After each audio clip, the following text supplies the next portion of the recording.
After 2 years of online conferences and campaigns, this was the SNP leader's first in-person speech to party supporters, setting out her council election manifesto. Tell me what's new in your manifesto, because it looks an awful lot like last year's manifesto. Well, of course it is about implementing last year's Holyrood manifesto. Many of the commitments we made there, for example, taking council tax away from the under-22s, building on our doubling of childcare by extending that to 1- and 2-year-olds, and building a wraparound system of care, making progress towards our affordable housing target. These are all policies that we need to deliver in partnership with local government. And therefore, the more SNP councillors, the more SNP councils across the country, the more effective that implementation and delivery will be.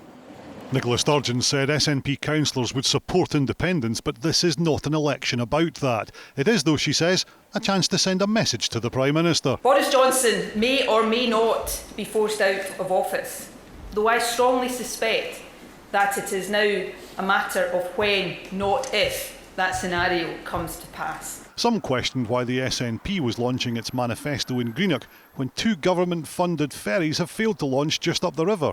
Just about a mile away from Ferguson shipyard, arguably the biggest question mark over the competence of your government. Look, the issue with the ferries, and I've said this before and I will say it again readily, when governments get things wrong, it's really important that they don't shy away from that. And people have heard me say that often in the course of the pandemic. So you've got it wrong on that? Well, look, the ferries are over time and they are over budget, and I'm not going to say anything other than I deeply regret so you accept you've got things wrong on the ferries? Clearly, the things with the ferries haven't gone right.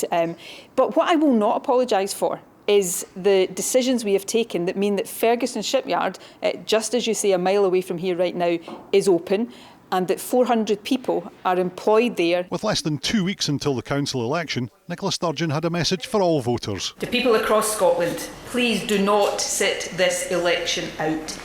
Colin Mackay, STV News.